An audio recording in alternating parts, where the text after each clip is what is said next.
Good evening, everybody, and welcome to History Author Talks. It's terrific to see you all this evening. Nice and chilly here in central New Jersey. I hope you're snug wherever you are. I have I'm just getting over bronchitis, so my apologies if I break into a coughing fit during this evening's program. I hope you'll bear with me. I may just have to mute myself, and our guest will do the talking for me while while I'm getting over my coughing fit. But I have taken some cough medicine. It didn't help that I spent Sunday out on the banks of the Delaware River, with the first crossing at Washington Crossing Historic Park.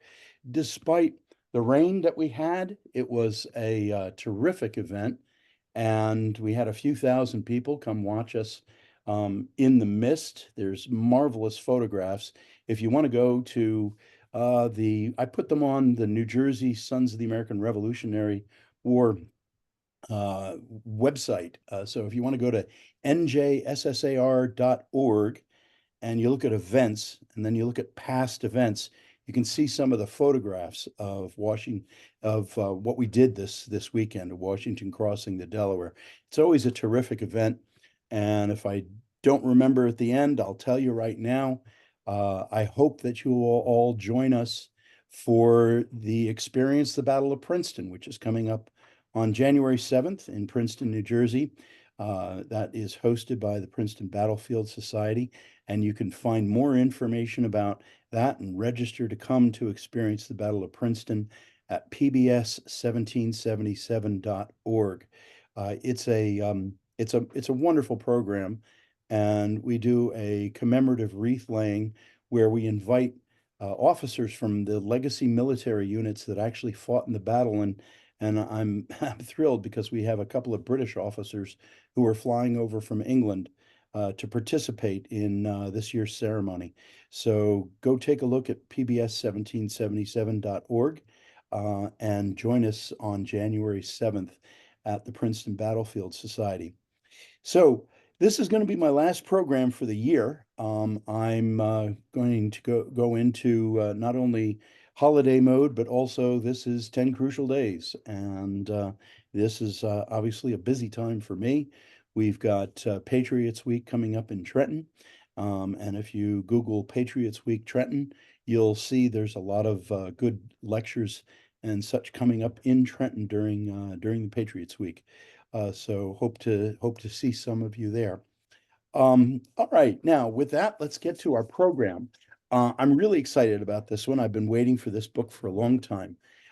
Jack Kelly is a journalist, a novelist, and a historian whose books include The Band of Giants, which received the History Award Medal from the Daughters of the American Revolution. He's contributed to national periodicals, including the Wall Street Journal, and is a New York Foundation of the Arts Fellow. He's appeared on the History Channel and been interviewed on National Public Radio. He grew up in a town in the Canal Corridor adjacent to Palmyra, New York, Joseph Smith's home, and he lives in New York's Hudson Valley. And Jack is really one of my favorite authors. His book Band of Giants. When people ask me, well, I want to just start to learn about the American Revolution, what should I read? And Band of Giants is one of the books that I always recommend because it's a great overview and Jack is a great storyteller. So with that, I'm very pleased to introduce you all to my friend Jack Kelly, who's going to join us tonight to talk to us about Benedict Arnold, who I bet one or two of you have heard of before. So Jack, welcome to History Author Talks. Thank you, Roger. It's great to be with you. And what you just said, I have given a couple of talks about the book, and I asked for people to raise their hand if they've never heard of Benedict Arnold, and I haven't seen a hand go up yet. So I always say everybody knows Benedict Arnold, and everybody knows one thing about it. And the whole purpose of my writing the book really was to get across the idea that there's a lot more to Benedict Arnold than the one thing, and that he's really a multifaceted character who, in addition to his fame as being a traitor, was one of the great heroes of the Revolution. And in many ways, he reflects the times. You know, it was a conflicted time. People switched sides, people wavered, people went back and forth.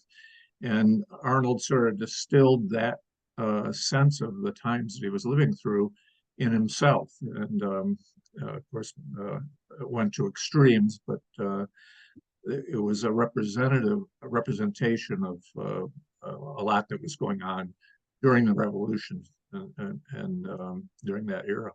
Certainly the most high profile soldier that switched sides. But as many of our audience knows who study the Revolution, there were a lot of soldiers that went back and forth.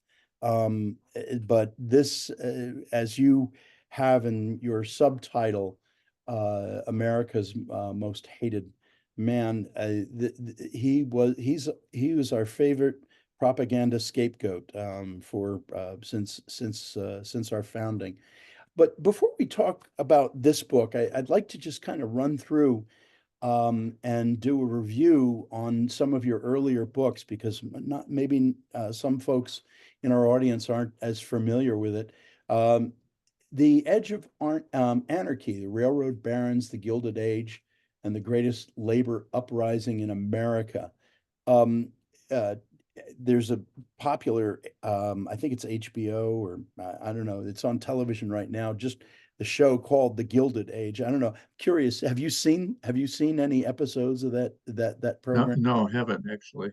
Yeah, well, it's when I was watching it, it involves a railroad robber baron and of course the Gilded Age and the most recent episode was about a labor strike. So I immediately remembered my reading of The Edge of Anarchy, which is a really a terrific read about the Gilded Age. So I recommend that to everyone. Of course, we talked about Band of Giants a little bit, but then one of your books recently was Heaven's Ditch, God, Gold, and Murder on the Erie Canal. This, of course, is local for you, which was the building of the Erie Canal. And of course, there's so many fascinating aspects of this period of American history that kind of gets passed over by a lot of people. So I recommend that to people.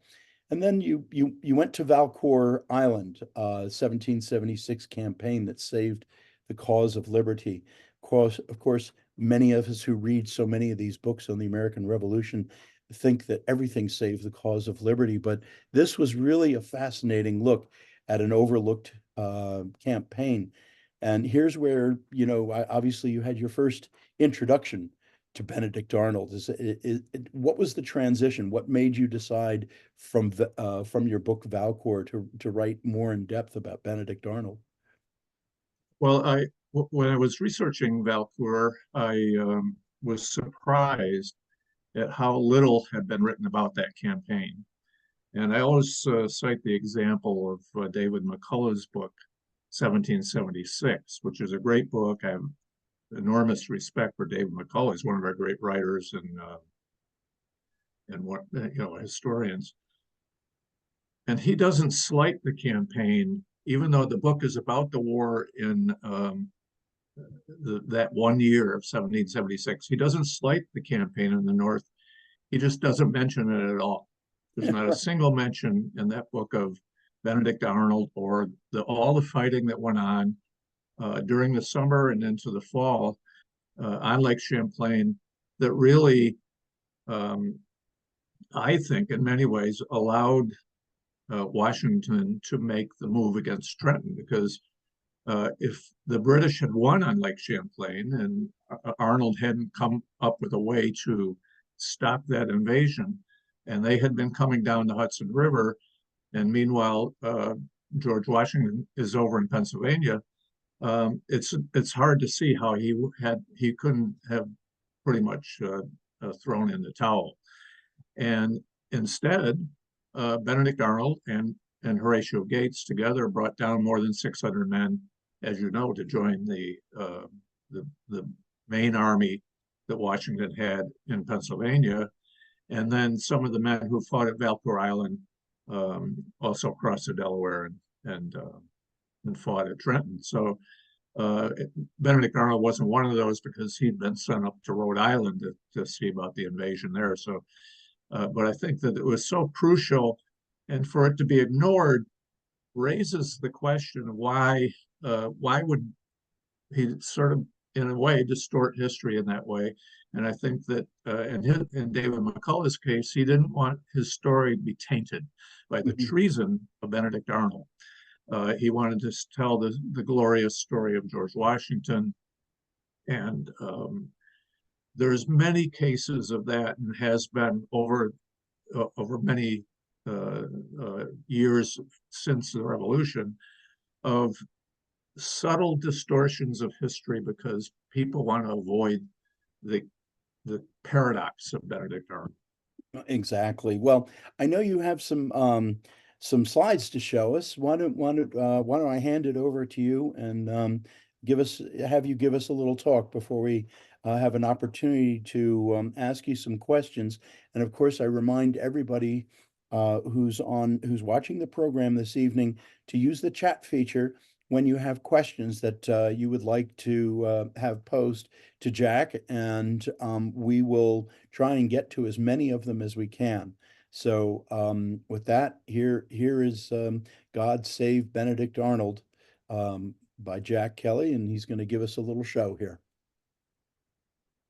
Okay, I'm trying to. You hit the slideshow button up top there. Yeah, I can't see it because I got the Zoom. The Zoom bar the on. Zoom thing is covering it up, so I don't know how to get onto the slideshow. Let's see in the file.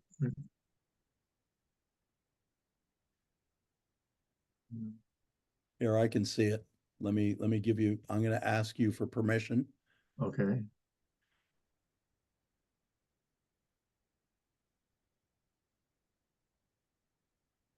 Okay, I see it now. Okay. See it? Yeah. So this is my current book, I'd say Benedict Arnold. And I start out with the very beginning of the war because Benedict Arnold was in the war from the beginning, about 2 days after the Battle of Lexington and Concord. News reached New Haven, where he was living. He got his company of militiamen underway the next day, marched up to Boston, was sent out to Fort Ticonderoga. He had a very interesting encounter in Boston with Joseph Warren. They were really had almost like a mind meld, and he in a couple of days he formed a very kind of close friendship with Warren. And Warren, like Arnold and Warren, both had the view that we got to get going on this war. We can't wait. We can't talk about reconciliation. So Arnold went out, and 3 weeks after, and that was an important event, and I think it is very much underrated because British strategy for the first 2 years of the war was to capture this water corridor that goes from Montreal down Champlain, Lake George, Hudson River to New York. And that was like a super highway of the day. And they thought that by capturing and controlling that corridor, they would split the colonies, isolate New England, win the war. And they would have done it except for Fort Ticonderoga. That was the obstacle. And of course, the other reason being that the real reason that Arnold initially went out to Ticonderoga was to grab the cannon that were there and send them back to Boston. And they did, after Henry Knox got them dragged across Massachusetts, allowed George Washington to have his first victory, which was driving the British out of Boston. Often credit's given to Ethan Allen. I don't think he deserved it. The Green Mountain Boys did supply the manpower for the takeover of Ticonderoga, but Arnold had the idea for it. He had he provided the leadership, and most importantly, he went up to the north end of Lake Champlain and captured a sloop of war that was the only British warship on Champlain, and thereby secured Lake Champlain for the Patriots. So overall, it was an enormous achievement. This is Benedict Arnold, the paradox that makes it difficult for people to get their heads around what, and I think distorts many of his accomplishments over the course of the war, as I mentioned with the whole thing at Valcour. And so jumping ahead to 1776, this is this is actually a replica from the Lake Champlain Maritime Museum of one of the gunboats that Arnold used on Lake Champlain. The British were up in St. John's. They couldn't come down with their army because the transports would have been vulnerable to American warships. So they had to build their own fleet up in St. John's. And Benedict Arnold was down here in Skeensboro, overseeing the building of gunboats and small sailing ships. Finally went up to the north end of Lake Champlain, waited. The British still didn't come down all through September. They wanted to have overwhelming firepower, which they did achieve. Arnold decided to pull back to Valcour Island. It was a little more sheltered down there. And they put the fleet in the little bay between Valcour Island and the New York shore. When the British finally did come down, this is a contemporary map, is not real accurate, but it shows the dynamics of the battle. And Arnold's great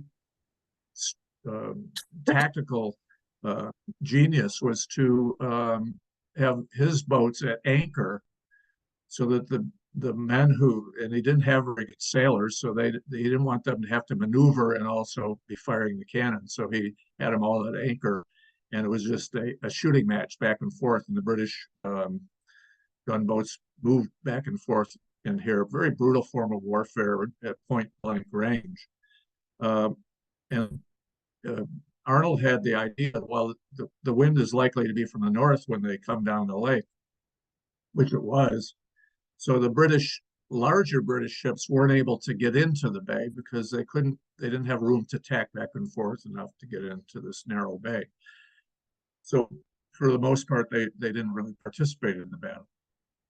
So after 7 hours of firing, doing a lot of damage on both sides, it got dark, the battle was over, the Americans were still standing, the British had never been able to break the line. But the Americans had used up 3/4 of their ammunition. And then, almost like a fairy tale, Arnold found a way to escape right through by going as close as he could to the land, right through the British blockade, more fighting down the lake. But the final outcome of the whole campaign was that by the time the British got down to Ticonderoga, it was too late in the season, and they decided to go back to Canada. And of course, in New York, George Washington, as I mentioned before, getting badly beaten and pushed across New Jersey down into Pennsylvania. So this was the book Valcour. 1777, Arnold decided to resign his commission. So he was on leave at his house in New Haven. And the day that he turned in his resignation to Congress in Philadelphia, news reached Philadelphia that Ticonderoga had fallen. And Arnold forgot about his resignation, rushed up to join General Gates. They decided to take a stand at Bemis Heights, just south of Saratoga. General John Burgoyne, 7,000-man army, a heavy train of artillery. They fought 2 battles, of course, most people are familiar with the collectively called the Battle of Saratoga. Burgoyne tried to come around the left end of the American lines in both cases, and Arnold was in charge of the left division. On September 19th, he fought going to a standstill in October 7th, beat him decisively, then broke through the field fortifications that the British had put up, and put Burgoyne in a position where he had to do what he said he would never do, which was to retreat. And Arnold was severely wounded with a bullet in his leg at that battle, but 10 days later, Burgoyne had to surrender his whole army. And then we jump ahead to 1780, and the one thing that everybody knows about Arnold shows here both two-faced and holding a mask with a devil behind him. This was an actual effigy that was dragged through Philadelphia. And the outcome was that Arnold wanted to make as big a have as big a boom for the buck, so to speak, as possible, and he got command of the whole southern Hudson Valley, including West Point, which is up here, and agreed to give West Point over to the British. The unfolding of his plot, which I always compare to a Shakespearean play, it's like a history writing its own dramas. It involved Major John Andre, who was the commander of British intelligence, who came up and met with Arnold, got the map of the fort, and then Arnold went back to his headquarters opposite West Point, and Andre was riding down the east side of the Hudson River, got almost to Tarrytown, was stopped by, he was very excited because this is like the biggest intelligence coup of the war, was absolutely going to make his career. And he was very nervous because he had to go through this no man's land, Westchester County. And there was militia from both sides patrolled there. And sure enough, he was stopped. He made the mistake of saying, I hope you're about party. And one of the militiamen said, oh yeah, what party is that? So Major Andre had to guess, and he said the lower party, meaning British down in New York. And the Americans said, we're Americans, get down. They searched him. They found the documents that Arnold had given him. They took him to their commanding officer, Colonel Jameson. Colonel Jameson, being a little slow on the uptake, immediately sent a message to his commanding officer, Benedict Arnold. But then he thought about it a little bit, and he decided to send another message to George Washington. George Washington, of course, was not in the American camp, which was over on the New Jersey border, but was coming to Arnold's headquarters to have breakfast on Monday morning. This is Sunday. And so here's West Point. Arnold's had taken over this Beverly Robinson house down here. And you have the two couriers separately coming to the Arnold's orders, because the one courier had found that's where Washington would be. Washington coming down from the north. Who was going to get there first? Some of Washington's aides arrived.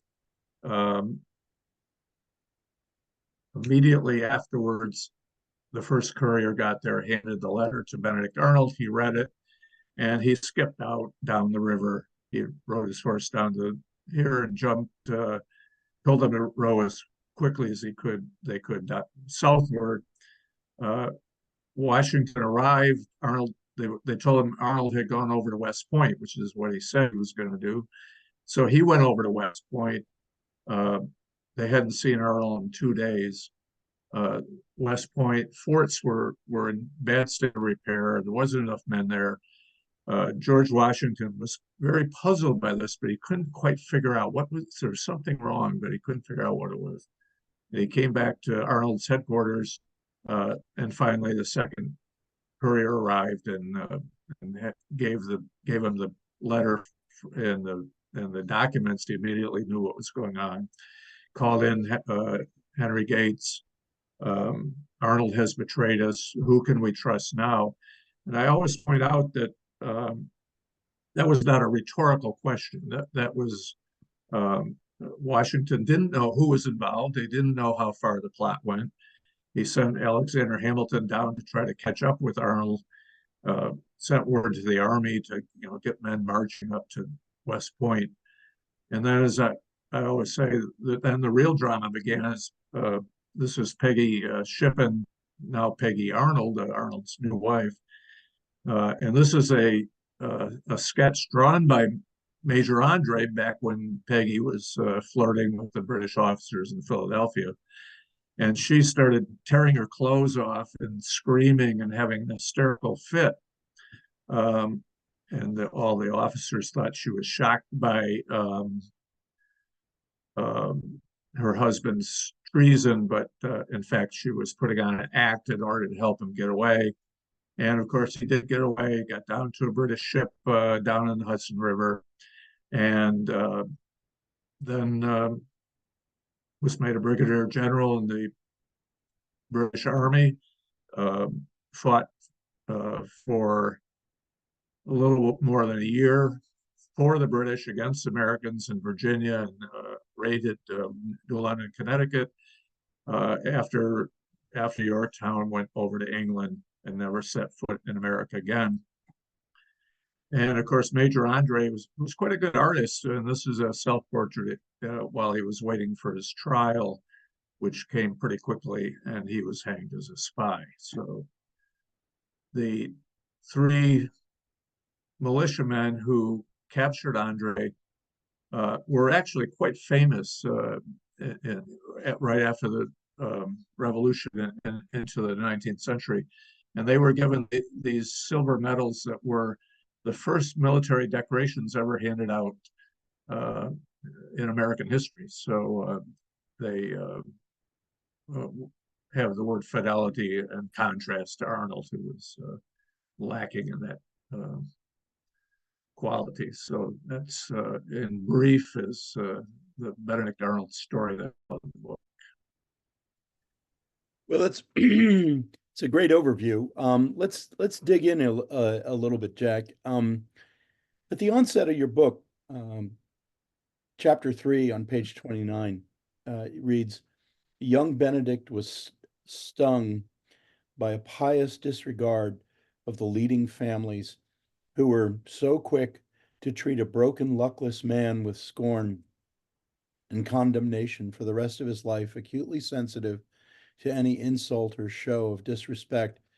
He's talking about his father, and due to some business setbacks, his father became very terrible alcoholic, and this really set the family back. So you're explaining to us that young Benedict, really enters his adult life, with a chip on his shoulder.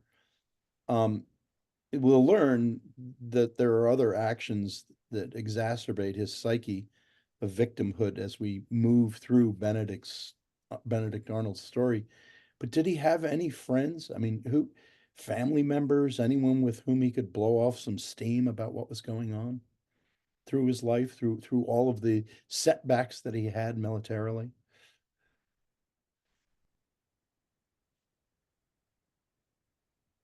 Roger, I'm sorry because you're freezing, and Okay, so let me try I again. missed the end of that question. Okay, what I was asking is, who was Benedict Arnold close to? Did he have any friends or family, or where he was he had a lot of setbacks and disappointments through the revolution, but who could he talk to?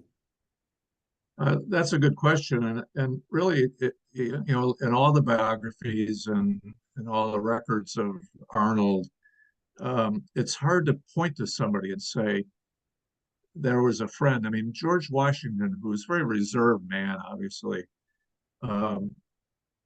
said, Henry Knox, he said, there's nobody I've loved more or I felt such a warm friendship for. Uh, Benedict Arnold never said that about anybody, as far as I know. Never seemed to have continuing relationships. The closest they came to with that was a guy named Eleazar Oswald, who started out with Arnold, I believe, in the militia from New Haven. Went with him. Was one of the few guys from the militia that accompanied him out to attack Ticonderoga. Accompanied him through the famous expedition over the Maine mountains to attack Quebec at the end of 1775. After that, it's not clear how close he stayed. I don't think he was involved in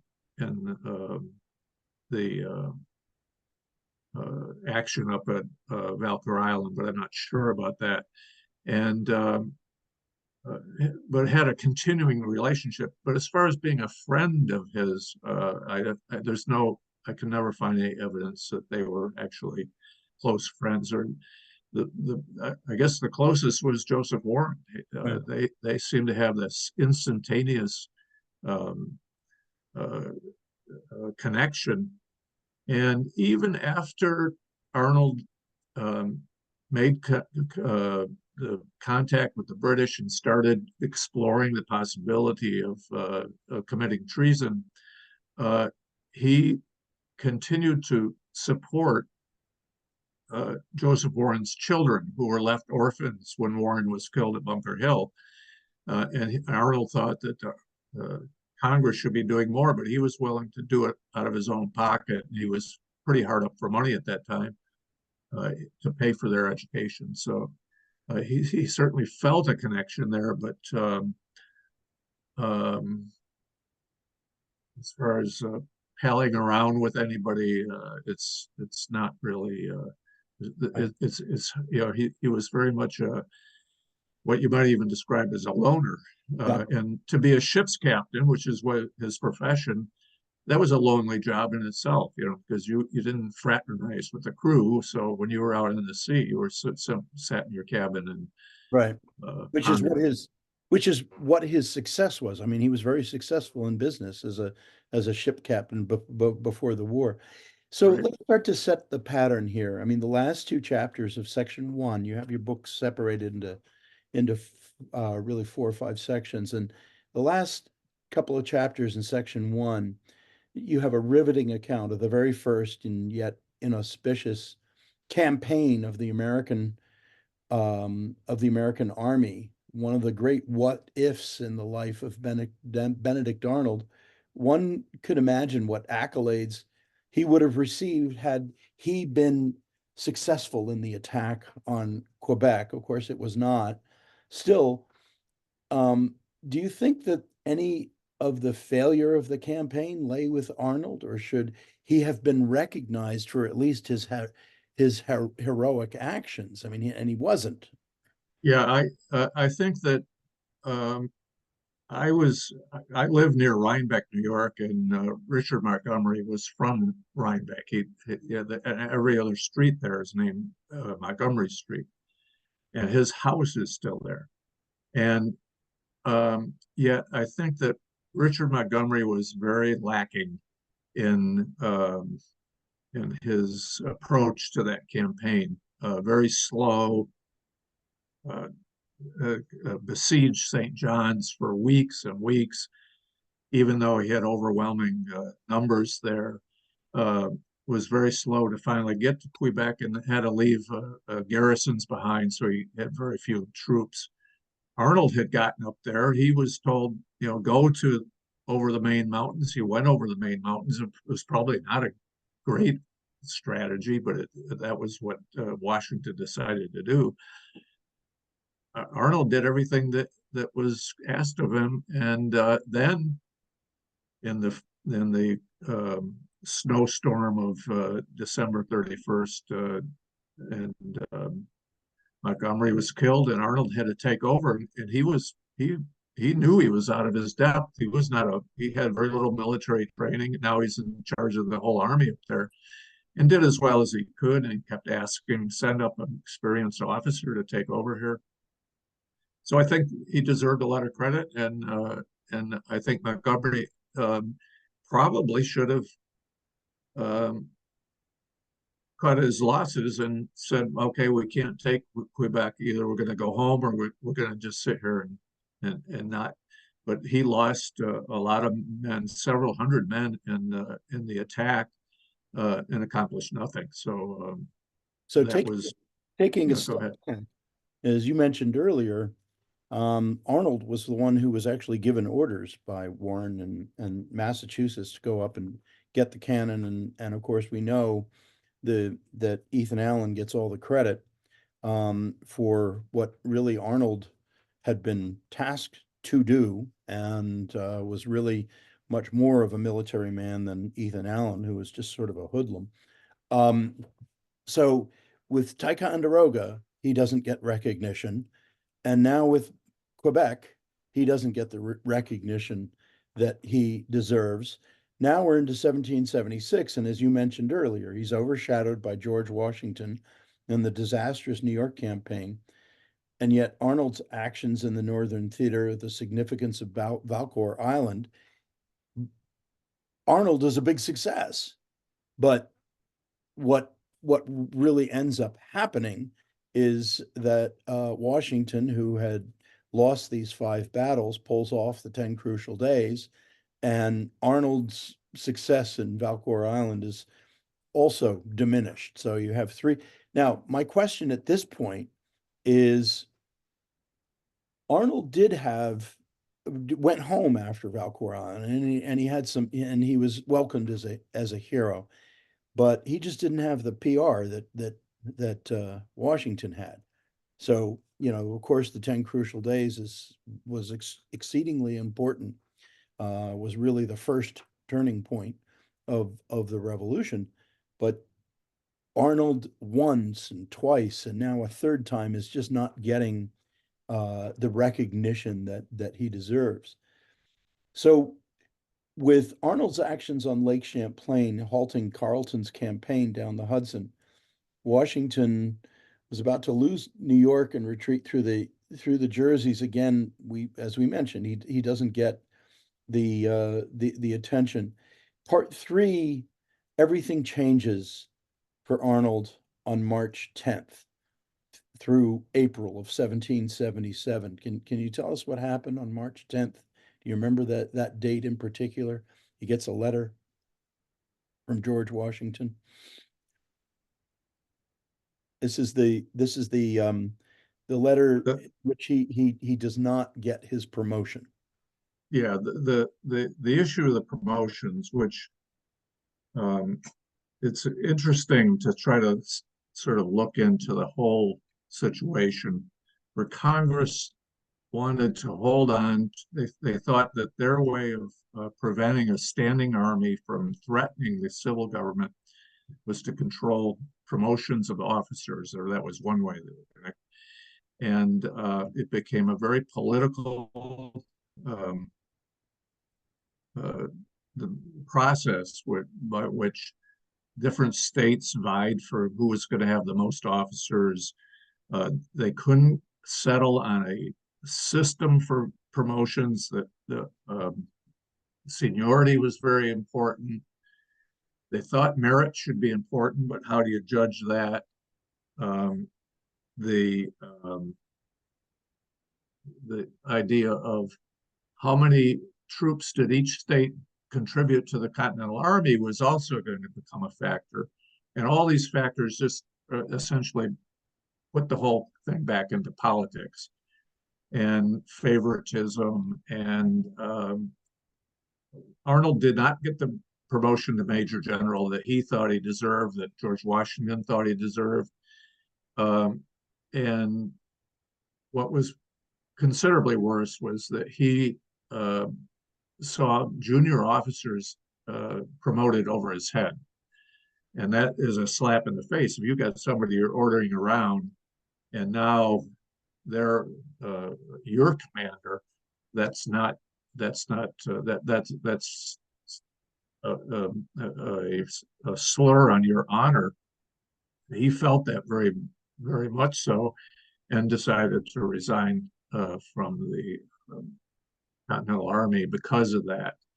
Uh, in the meantime, and I'll just go just a little bit of a sideline, there was the Battle of Ridgefield in Connecticut, and Arnold, again, star of the battle.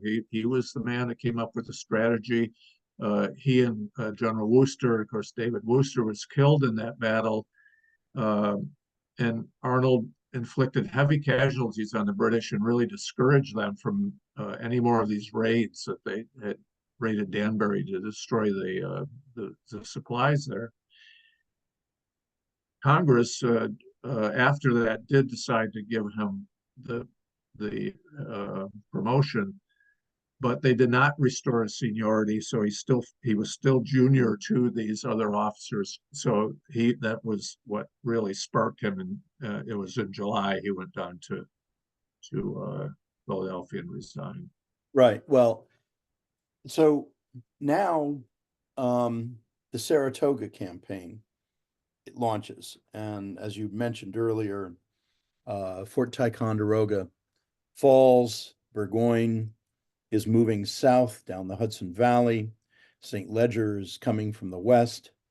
And Arnold picks up the sword, rejoins, and is quite brilliant through the Saratoga campaign. And of course, there's some question as to whether or not he should get the accolades for his actions at Saratoga. Some still think that Gates really deserved more of the credit, but still, we had this remarkable campaign that first Arnold takes care of the St. Ledger in the west, and then supports Gates in the two battles.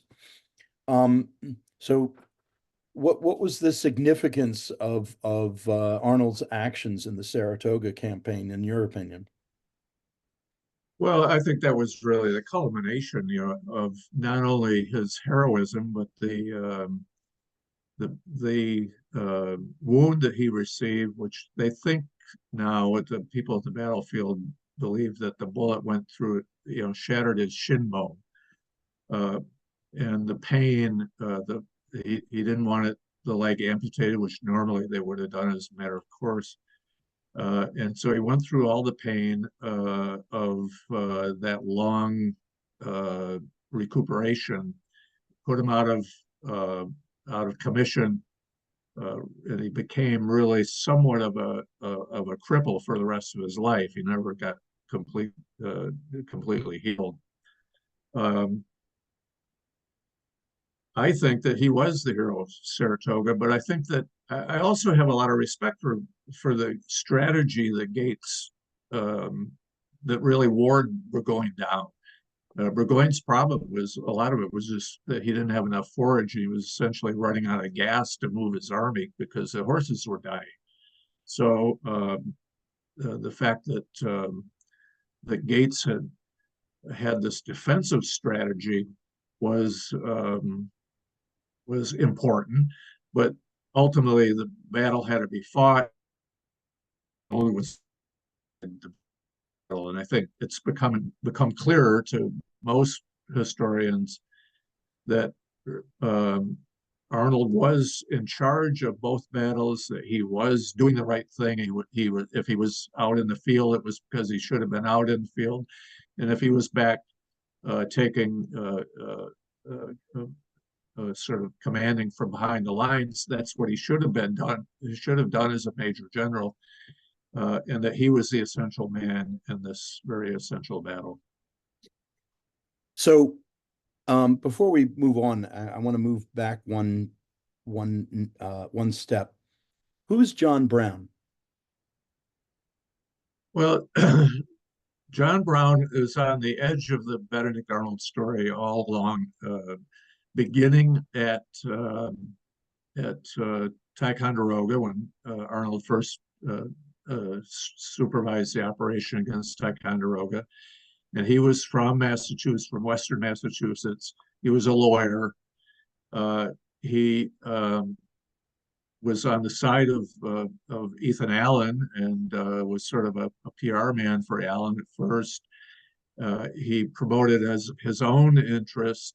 He criticized and carped about Arnold for quite a long time, again and again. He kept raising his head, and even in the time after the after Saratoga, he brought list of charges against Arnold. After Arnold was in Philadelphia, he criticized Arnold and brought up old charges that went back to the very beginning of the war. That being said, Brown did lead an expedition against Ticonderoga that was fairly successful. He didn't take Ticonderoga back, but he was not it was not something it was something he really deserved credit for, and was then killed later in the war out in the Mohawk Valley. So he was sort of the nemesis of which Arnold seemed to attract people, enemies, and John Brown was one that was probably the longest lasting this enemies. So, here going back again and setting up this pattern. So again, even after the Saratoga campaign, where Gates writes to Congress and doesn't even mention Arnold, and you've got John Brown off on the sidelines here, who starts picking on Arnold when he is sent down to Philadelphia as the military responsibility in the city of Philadelphia. So he's got a lot of enemies and no friends, and very few friends, as we've talked about before. He meets up with Peggy Shippen, and the two are married, and she has a rather wealthy lifestyle, and Arnold is now still being insulted by first not getting the promotions he felt he deserved, and then not getting the seniority that he felt he deserved, along with not having a good PR guy. Goes back to that very early feelings of victimhood, and that he thinks that the world is against him. So this is what really sets up Arnold's anxiety towards this cause. But what was Arnold's reason? Now, before you answer that question, I will say that at the end of your book, you really go through all of this, and you give many different reasons. There is no one reason for doing what Arnold did, but what was the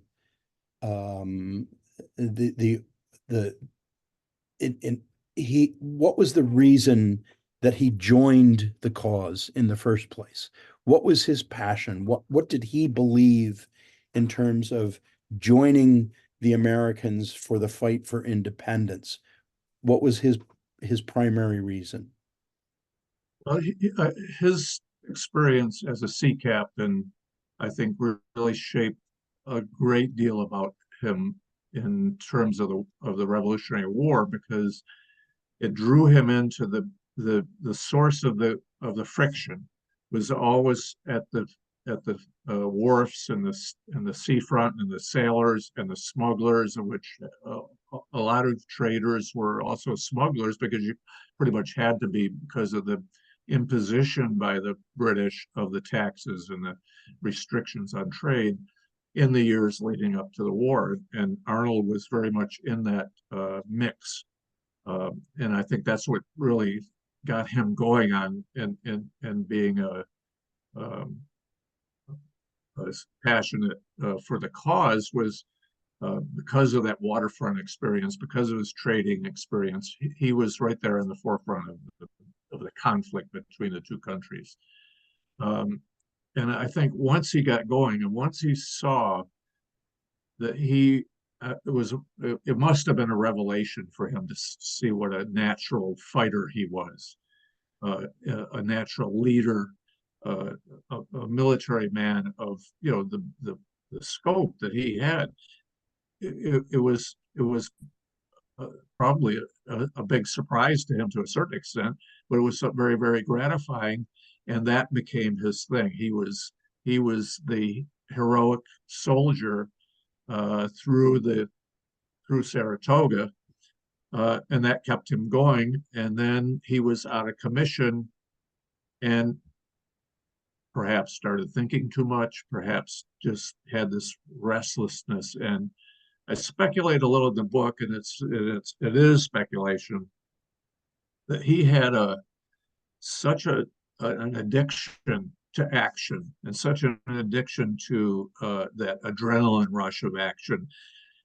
Not that caused him to switch sides, but that when he did switch sides for whatever reason, and I always say, my answer to why he did it is I really don't know. I think he's very much an enigma. But once he did it, the excitement of the intrigue, the excitement of risking his life again, because if word had leaked out from the British that he was in the process of switching sides, he would have been hanged.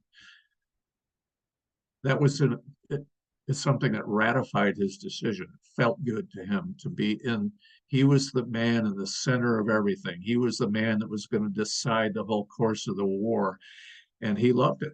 And did he do it to become that? I couldn't say that, but I think that once he decided to switch sides, that sense of being the man in the center of all events and of risking his life for it was very satisfying to him and kept encouraging. After his treason, he actually wrote a treatise that explained his reasoning. What did he say? What was he telling the Americans? What did he tell them? Well, the letter, what was called the letter to the inhabitants of America, which I thought was a funny introduction to begin with. He cited the French alliance. He didn't like the French alliance. He talked about the Carlisle Commission that had been sent over to finally make reconciliation by giving the Patriots everything except independence. He talked about particularly the French alliance and the fact that it was that they were Catholics and that they were an absolutist monarchy. He said that he was never for independence, which was a funny thing to say because almost all his greatest accomplishments came after the Declaration of Independence. But that letter is pretty much understood to not been written by Arnold. It was supposedly he made some notes or gave some advice to a gentleman named William Smith, who was the Royal Attorney General kind of in New York. And he wrote the letter. So it all smacks of excuses as to why he did it, and very little of it has the force of this is a motivation. That's not it just doesn't ring true as explaining his motivation. So Bob Wong, who's a regular audience member, asked the question. He said John Brown had a quote that money was Arnold's friend years before the 1780 treason. How much of this was do you think was financial gain for? I think again it was a factor, certainly. Arnold was hard up for money. He did like the comfortable luxury lifestyle, but I don't think that I think that John Brown quote, which is often thrown up as pointing to that Arnold was just a money grabber. is deceptive because Brown was such an enemy of Benedict Arnold. And at the time that he accused Arnold of being obsessed with money, Arnold was laying out his own funds to pay his troops. When money was needed, he always came up. He didn't need to leave his business and go off to fight.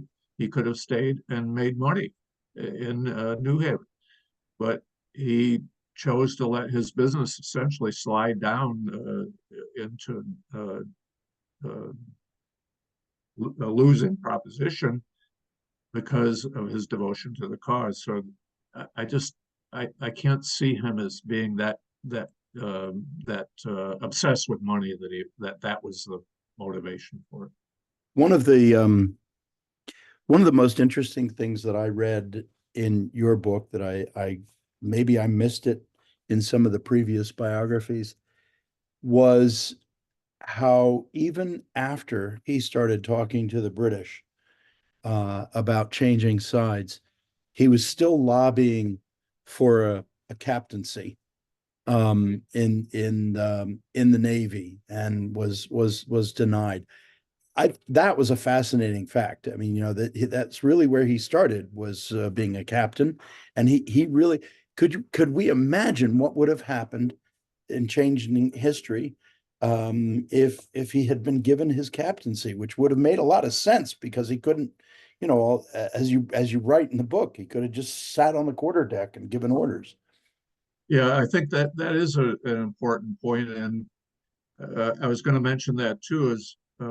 It was being a sea captain because a lot of people have asked me, why was he so have this great feel for tactics and strategy when he had so little training in military and very little experience really in any kind of military events before the war.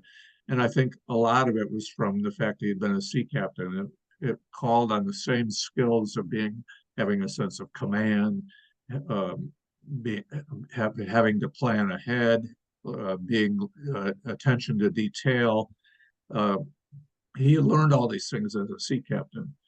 And so, as you know, the title of the book comes from a little kind of historical what if that I proposed.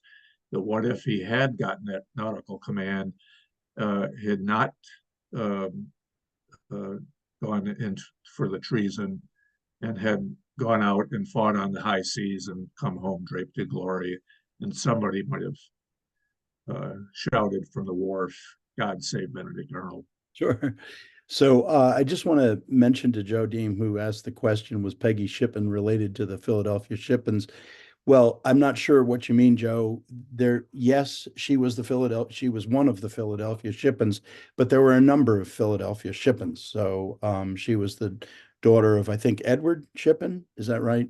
Yeah, he later became, in fact, they're always described as loyalists, but he actually navigated. They did lean towards the loyalist cause, but he navigated and was the Attorney General of Pennsylvania after the war. And Sure. So Bob Wong also asked the question that was my last question.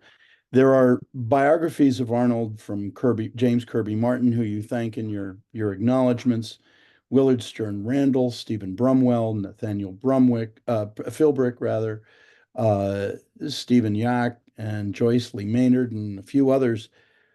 What makes God Save Benedict Arnold different, Jack? Why do I need to read this one? you're freezing again, so I Okay, missed that. so what I'm saying is there are many other biographies of Benedict Arnold. Why is yours different? Why do I need to read this one? Well, first of all, I would say, Roger, it's not. I don't really look at it as a biography. I'm telling the story of Arnold's military career with some references to his childhood, but it's not a beginning at the beginning at going through his whole life. That would be one thing. I try to tell it in a way that draws people into it because I think that one thing I love about Arnold is that if you follow him through his years in the war, you get a very clear picture of that.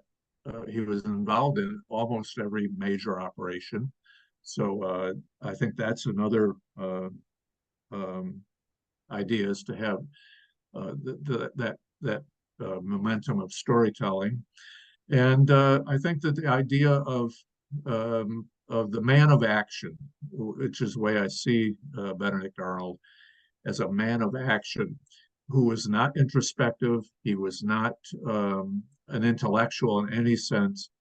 It's been a little hard for some historians to get around, get their head around what is a man of action. What, not how does he think, but how does he just act in the world? So that's some the differences. I try to bring a freshness to that story. Well, I'm going to answer my own question just a little bit here for you, Jack. You're such a great storyteller, and I have read many of those biographies of Benedict Arnold, and I know a lot of the action that happened, and yet yours is a page turner. You write in such a wonderful, accessible narrative that it's really just a great story. And you are bound to learn something no matter how much you've read about Arnold. And I highly recommend God Save Benedict Arnold by Jack Kelly. You can find Jack's book at historyauthortalks.com. You can see where the bookshop is. You'll click right on the link to this program. Portion of the proceeds are donated to the Sons of the American Revolution Genealogical Library. Whether you get it from there or anywhere else, I recommend it highly.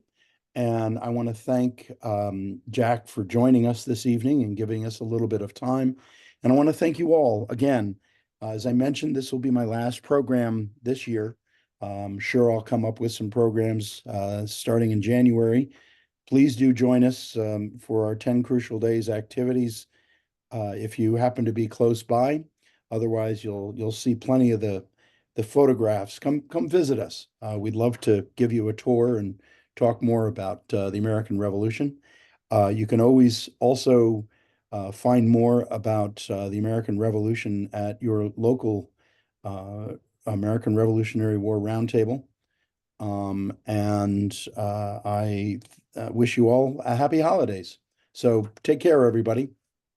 Okay, thanks a lot, Roger. Good night. Good night.